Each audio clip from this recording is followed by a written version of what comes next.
일그러지는 얼굴을 보니까 내 아들이 맞아. 진짜 이건 내가 이리 말을 태어나서.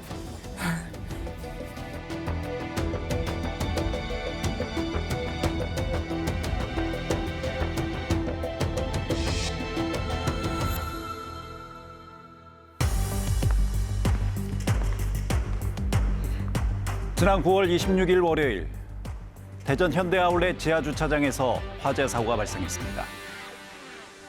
이 사고로 안타깝게 비정규직 노동자 7명이 숨지고 1명이 부상을 입었습니다. 이번에도 역시 단순한 화재 사고는 아닌 듯 싶습니다. 사고 현장에 대한 조사가 진행될수록 인재 사고로 추정되는 부분이 속속 드러나고 있습니다. 9월 26일 오전 7시 45분 대전 현대아울렛 지하주차장에서 무슨 일이 있었는지 살펴보겠습니다. 대형 쇼핑몰 건물에서 검은 연기가 솟구칩니다. 9월 26일 오전 7시 45분경 대전시 유성구 용산동 현대 프리미엄 아울렛에서 화재가 났습니다. 불은 오후 3시가 돼서야 완전히 진압됐습니다. 소방청과 경찰은 27일부터 합동 감식단을 꾸려 원인을 조사하고 있는데요. 현재까지로는 지하 1층에 주차한 화물차에서 불길이 시작돼 주변에 쌓아놓은 상자로 번지며 화재가 커진 것으로 드러났습니다. 화재가 워낙에 컸습니다. 그 매연이 너무 많이 나왔기 때문에 일단 소방차끼리의 연결 중계 급수를 하는 그런 작전으로다가 많이 진행을 했습니다. 저희도 다시 한번 조사를 통해서 정확하게 확인을 해보겠습니다. 당시 화재 상황이 담긴 블랙박스 영상입니다.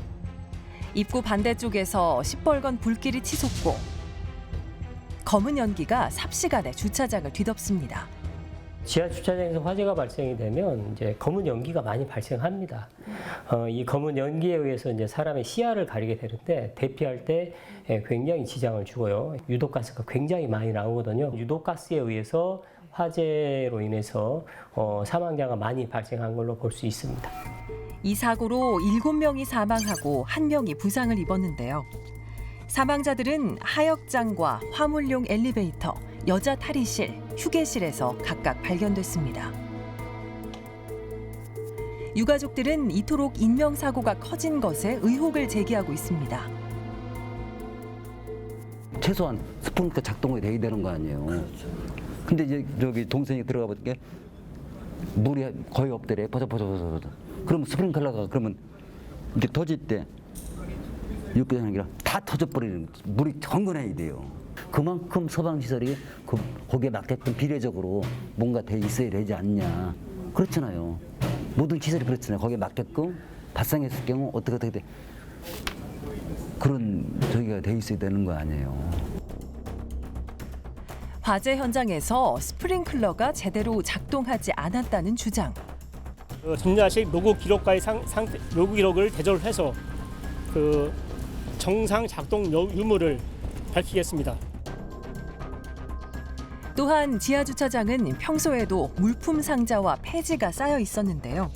이 적재물들이 화재를 키운 결정적인 원인으로 꼽히고 있습니다. 그런 다중 이용 시설, 이런 또 대형 판매점 이런 것들은 상품이 많이 쌓여져 있어요. 그리고 그 상품을 이제 판매하고 난 다음에 박스들을 어떻게 처리하는지 이런 것들이 바로 이제 화재의 원인이 될 수 있는 이제 가연물이거든요. 주차장법 제29조에 따르면 부설 주차장을 주차장 외의 용도로 사용하는 경우 정당한 사유 없이 부설 주차장의 기능을 유지하지 않는 경우 불법으로 규정하고 있습니다. 소방 점검은 제대로 이루어졌을까요? 대전시와 유성구는 매해 국가안전대진단을 실시했습니다. 국가안전대진단은 행안부의 지침에 따라 지자체가 점검 장소를 자율적으로 선정하는데요. 여기에 현대아울렛이 빠진 겁니다. 어떻게 된 일일까요? 그 노후 건물이나 3년 이상 그 점검 미실시 기간을 대상으로 점검을 하고 있어요. 그 현대아울렛 같은 경우는 국가안전대진단에 포함되지 않는 건물이에요. 다중이용시설에 대한 그 점검을 하라고 이렇게 내려와요. 그래서 8월 달에는 시에서 내려올 때는 없었고 작년 12월에 저희가 했었어요. 현대아울렛은 작년 12월에 했는데 그때 민간 자문단을 구성을 해서 이제는 했는데 그때는 뭐 특이사항은 없었어요. 관계 당국 또한 현대아울렛 측의 자체 소방 점검만 이루어졌다고 밝혔는데요. 국정감사 중 놀라운 사실이 드러났습니다. 소방청은 5층 영화관만 점검했을 뿐 전체 시설을 점검한 사실이 없다고 말했습니다. 그런데 국회에서 추가 자료를 요청하자 2021년 4월 21일 아울렛 전체를 점검한 사실이 있다며 뒤늦게 시인했습니다.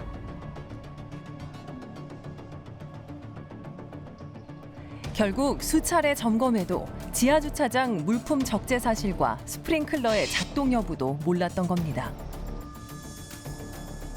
그날 이렇게 죽은 거 보면은 이거는 노동 조건에 보이지 않는 그 부분은 상당히 크다. 우리가 지금 되는 개를 받지만서도 그런 많은 그 열악한 조건의 그 젊은이들이 언제 어디서 죽을지 모르겠다. 인재예요. 이게 인재고 이렇게 된 것은 하나의 총체적으로 보여줬다. 우리 대한민국의 소방 시스템이 요거다. 현주소를 보여주는 거로 보고 있어요. 7명의 목숨을 앗아간 현대아울렛 화재. 단지 우연한 사고로만 봐야 할까요? 작은 사고를 참사로 바꾸는 데는 우리 사회에 안전 불감증이 있었습니다. 주차장을 일상적인 적재 공간으로 불법 사용하며 돈을 벌어온 기업. 안전정원 관리를 제대로 하지 않은 소방당국과 지자체. 이들의 부실과 태만이 화재를 키운 것은 아닐까. 화재 원인에 대한 정확한 조사가 반드시 이루어져야 할 것입니다. 이번 화재 사고로 안타깝게 운명을 달리한 7명의 희생자들이 있습니다. 월요일 아침 문도 열지 않은 아울렛의 지하주차장에서 일을 해야 했던 이들은 모두 비정규직 노동자였습니다. 이들의 안타까운 사연을 들어봅니다. 현대아울렛에 물품 배달을 하던 33살 최모 씨. 그가 사고를 당한 날은 마지막 출근 날이었습니다. 월요일 날 그날 이제 얘기를 들어보니까 그날 그만두기로 본인이 그렇게 하기로 했다 한 날 그날 이렇게 된 거예요. 일 자체가 이제 그 말하자면 잠이 모자라대요. 그 새벽같이 이제 그 어떤 저기가 일을 계속 해야 되는 거기 때문에 이제 거기는 좀 나은 조건이 이제 가서. 새벽마다 백화점과 마트 등으로 물품 배달을 다녔지만 힘든 기색 하나 내지 않았습니다. 뭐 걔가 이제 뭐 생활이 나름대로 뭐 어렵고 힘들고 했겠죠. 어려운 그 저 택배 그 물류 일을 하면서 본인은 뭐 참 그 생활을 하고 있지만서도 그걸 표시내지는 않았어요. 어렵게 모은 돈으로 전공을 살려 새 직업을 찾으려던 최 씨. 마지막 출근 날에 그는 돌아오지 못했습니다. 일그러지는 얼굴을 보고 내 아들이 맞아. 진짜 이건 내가 이거 말을 태어나서. 시설관리 업체에서 일하던 이모 씨는 가족과 친척에게 살갑던 아들이었습니다. 친구처럼 또 아들처럼 그렇게 지냈죠. 명절 때 같으면 음식도 같이 만들고 항상 그랬는데 이번에는 그 회사에 나가는 바람에 그는 밤샘 근무를 마치고 퇴근 1시간 전에 사고를 당하고 말았습니다. 숨진 사람들은 이른 아침 개장하기 전 아울렛을 열던 비정규직 노동자들이었는데요. 60대 청소 노동자도 있었습니다. 소장이기 때문에 건강에 도움되는 거 손수 자기 사비로 들어가지고 반찬이랄까 뭐 도움이 되는 거 건강에 도움되는 거 직접 사다 줬어요. 그 직원들을. 이번 현대아울렛 화재로 목숨을 잃은 사람은 7명. 이들은 환경미화원, 시설용역업체 노동자, 물류하역 노동자, 분리수거 노동자였습니다. 안타까운 건 어쨌든 이분들이 협력업체라고 하는 하청 노동자들인데 정규직들이 출근하기 전에 미리 나와서 기본적인 업무를 하셔야 되는 이런 일들을 하시는 분들이기 때문에 이 사회가 왜 이들의 죽음이 항상 이렇게 반복돼야 되는 것인가, 이들을 좀 더 안전하게 할 수 있는 방법은 없을까. 사업장의 안전은 기업의 책무입니다. 기업은 각종 사고에서 노동자의 안전과 건강을 지켜야 합니다. 여기에는 비정규직 노동자도 예외가 아닙니다. 노동계는 7명의 목숨을 앗아간 현대아울렛 화재 사고에 대해 중대재해처벌법 적용을 요구하고 있습니다. 중대재해처벌법은 안전조치 의무를 위반한 사업주나 경영 책임자에게 무거운 책임을 줌으로써 재해를 예방하기 위한 법입니다. 중대재해처벌법 시행령을 보면 공중이용시설에도 중대재해처벌법을 적용합니다. 지금 산업안전보건법이라는 게 있는데 그것만이라도 정확히 지켜진다고 하면 현장에서 이런 사고는 많이 줄어들 거예요. 근데 그것도 지켜지지 않을 뿐더러 그리고 처벌도 너무 약한 수위에 있지 않나. 그래야지 처벌이 강하게 진행이 돼야지 그 사업주들은 이런 사고를 막기 위해서 노력을 할 거거든요. 사고가 일어나자 현대아울렛 측은 홈페이지에 사과문을 올렸습니다. 지하차장 화재 사고로 유명을 달리하신 도민분들과 유가족분들께 깊은 애도와 자제 말씀 올립니다. 하지만 시간이 지나도 원인 규명과 재발 방지에 나설지 유가족은 의문입니다. 구했다, 사진 찍고 뭐 갔다, 방문했다, 위로했다, 뭐 보상했다, 뭐 개선했다. 일을 안 터지게 하는 것이 중요한 거지, 안 죽게 하는 거 중요한 거지. 터진 다음에 뭘 어쩌고저쩌고 가서 뭐 엊그저께 무슨 뭐 누가 왔다 뭐 그거 아무 소용 없는 거예요. 죽은 사람한테 무슨 소용이 있습니까 그게? 그 남 가족들한테 무슨 소용이 있어요? 또 다른 사고를 막기 위해서 원인을 규명하고 기업에 엄중한 책임을 묻도록 하는 중대재해처벌법이 현대아울렛 화재 사고에 적용될지도 미지수입니다. 고용노동부에 따르면 중대재해처벌법 시행 이후로 중대재해는 104건에 달했습니다.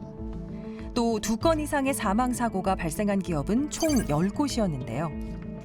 중대재해처벌법으로 검찰에 기소된 곳은 단 1건뿐이었습니다.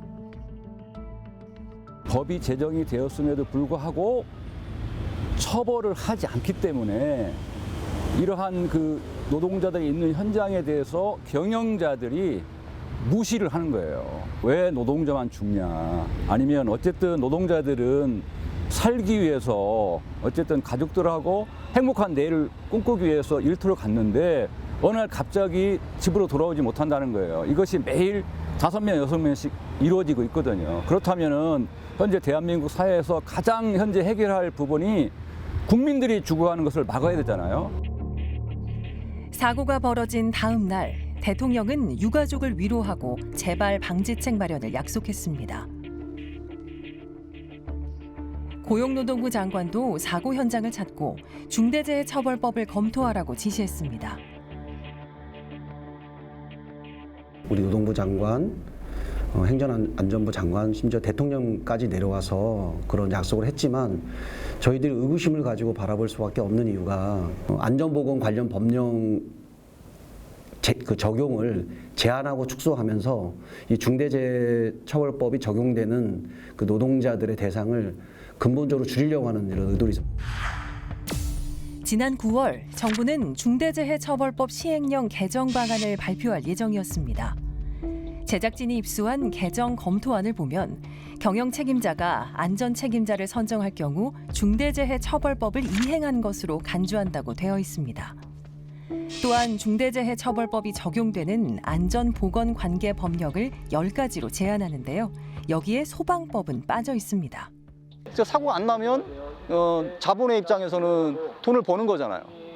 그러니까 사고가 나면 그때 가서 뭐 하지라고 하는 이게 이제 불감증을 조성할 수밖에 없는 거거든요. 그래서 그런 것을 없애기 위해서 법으로 좀 강제를 해서 사전에 꼼꼼하게 준비하고 예방하고 안전조치하고 현재 정부의 입장을 보면 계속 말씀드리지만 너무 답답하고 화가 나는 그런 상황입니다.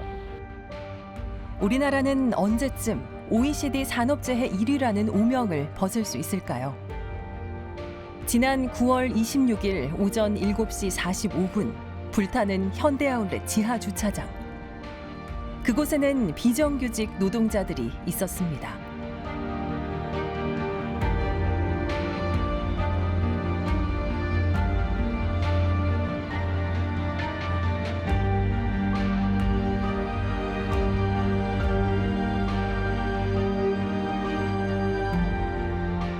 사고 후 제작진이 가본 화재 현장은 그을음 냄새로 가득했습니다. 손님을 맞이하던 화려한 쇼핑몰이 새까맣게 타버린 모습은 지하 주차장에서 숨어 일해야 했던 비정규직 노동자들의 아픔처럼 느껴졌습니다. 대전 현대아울렛 화재 사고 사망자들의 명복을 빕니다.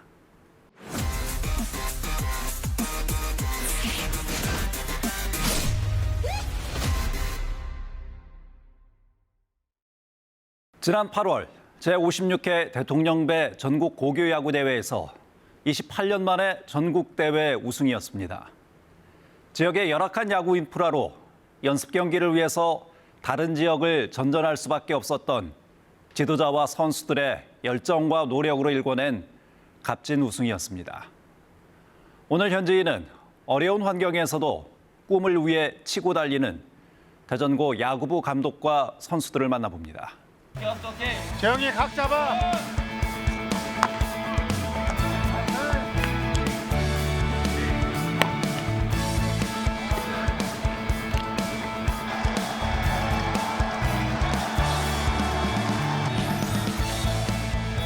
전통을 자랑하는 대전고등학교 야구부를 맡고 있는 김의수 감독입니다.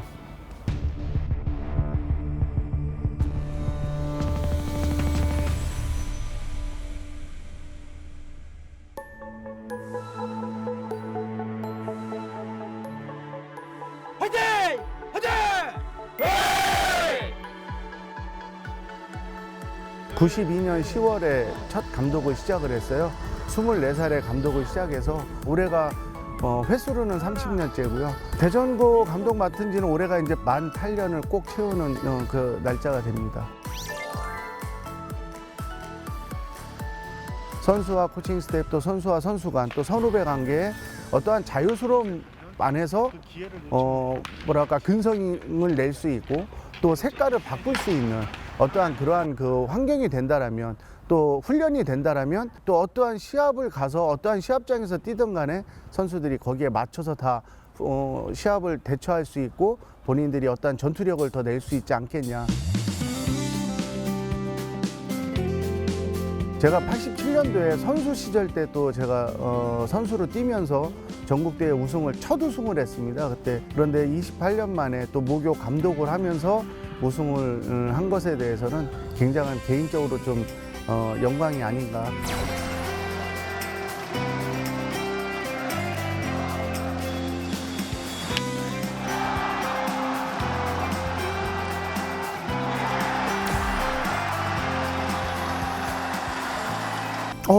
드디어 했다. 네, 첫 마음이었고요. 너무 오래 걸렸죠. 부임해서 지난 시간에 그 힘들었던 어떠한 그런 부분들이 정말 머릿속에 싹 스쳐 지나갔던 것 같아서 코치들하고 서로 어깨 부둥켜 안고 어깨 동무하고 서로 이렇게 좀 좋아했던 그런 기억이 납니다. 선수들과 코치들과의 어떤 믿음, 신뢰가 있지 않았나. 각자 포지션에서 선수들은 선수답게 우리 코칭 스태프는 코칭 스태프답게 서로를 위해서 정말 열심히 최선을 다한 그 결과가 우승의 원동력이 되지 않았나 생각을 합니다. 아닙니다. 야, 이따 방으로 와야 돼. 니네 누군지 아니? 네 감독이다.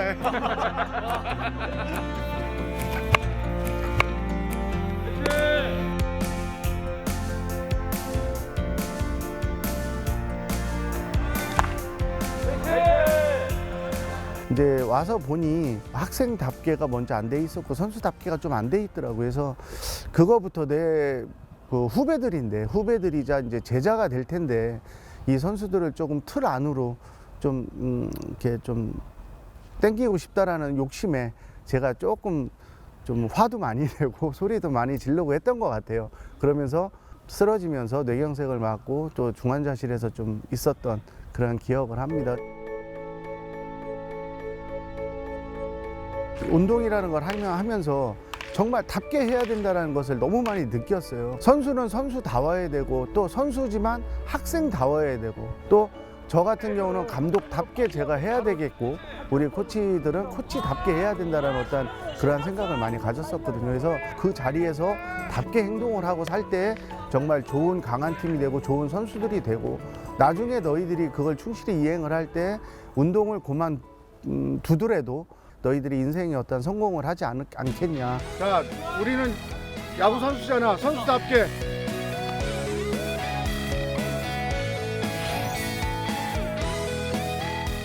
올해 처음으로 5명이라는 선수가 이렇게 지명이 됐다는 것에 대해서는 정말 저 개인적으로도 너무 기쁘고요. 또 선수들이 자랑스럽고 굉장히 좋습니다. 그리고 또 안 된 선수들도 기량이 나쁘지 않거든요. 기록도 너무 좋고 올해 우승하는 데 있어서 너무 참 좋은 기량들을 보여줬는데 또 대학 잘 가서 대학에서 또 다시 프로에 대한 어떤 그 도전을 할 수 있는 어떠한 계기가 됐으면 하는 또 격려, 위로 말을 또 해주고 싶습니다.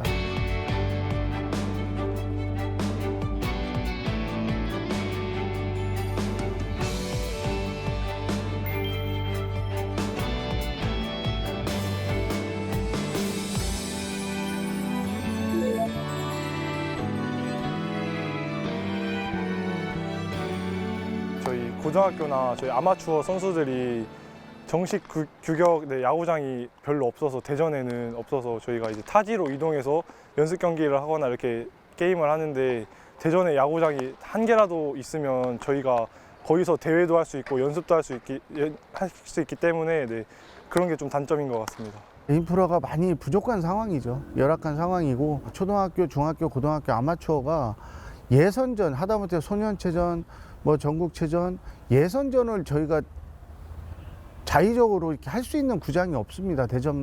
그거는 대전밖에 없어요. 그 이글스파크를 빌려줘야만이 저희가 하는 그런 실정인데 그러다 보니 너무 좀 낙후돼 있는 건 사실이고요. 그리고 전용 구장이 하나 두 개라도 생기면 저희가 뭐 항상 서울에 가고 서울에서 시합을 하고 할 게 아니라 대전에서도 전국대회로 유치를 할 수 있다라고 생각이 들고요.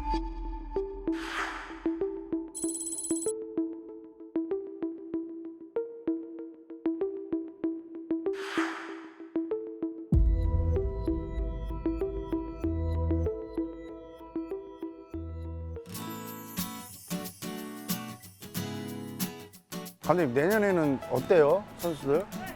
좀 괜찮은 선수들 있나? 내년에 뭐 선생님 오늘 충남중학교에 무슨 일을 오셨나요? 이제 22년도 이제 시즌이 끝났는데 또 이제 내년도 이제 선수 스카우트를 또 하려면 또 선수들 훈련하는 것도 좀 보고 어느 선수들이 좋은지 제가 또 파악도 해야 되고 하기 때문에 그래서 오늘 한번 충남중학교 한번 들려봤습니다. 선수 수급에 대한 어려움은 정말 많았는데 어려울 수밖에 없죠. 왜냐면 팀 수가 너무 적다 보니까 일단 서울 경기권을 보면 일단 중학교가 뭐 한 20개 팀이 넘는 그러한 상황에서 서로 간에 이제 스카우트가 되는 상황이잖아요. 근데 저희는 초등학교 2개, 중학교 이번에 버드네 중학교가 창단을 했지만 지금까지는 2학교밖에 없었어요. 한밭중학교, 충남중학교밖에 없었고 또 대전 제1고가 생겼지만 이제 대전고가 이제 하나밖에 없었던 상황이었기 때문에 일단 팀 수가 적다 보니까 자원이 적을 수가 없죠.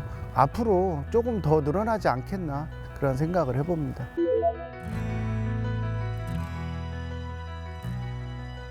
제 꿈과 목표도 중요하지만 우리 선수들에게 꼭 해주고 싶은 말이 있습니다. 야구 선수니까 야구로 잘 풀려야 되겠죠. 잘 가야 되겠죠. 하지만 현실은 야구 선수로 다 풀리질 않죠.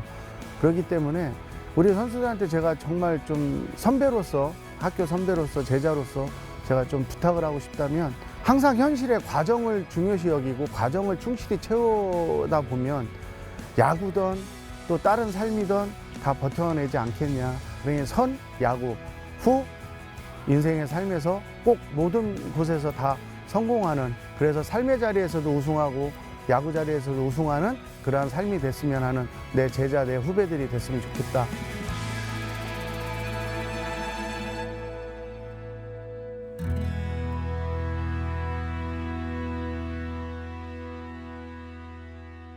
전용구장도 없고 선수 확보도 힘든 어려운 환경 속에서 최선을 다하고 있는 감독과 선수들의 노력에 진심으로 박수를 보냅니다. 대전 유소년 야구의 미래를 위해서 이제는 지역사회의 적극적인 관심과 지원이 필요해 보입니다.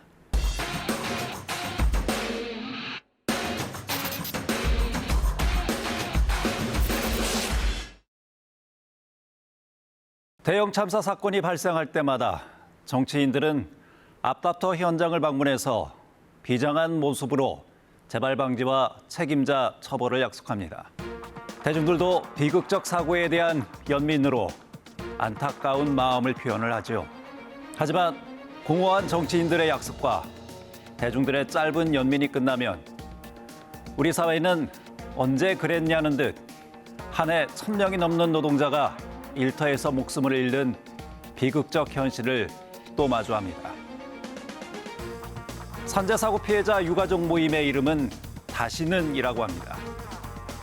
내일을 꿈꾸며 오늘을 사는 일터에서 노동자가 집으로 돌아오지 못하는 일이 다시는 반복되지 않기를 진심으로 바랍니다. 시사인 대사람, 다음 시간에 뵙겠습니다.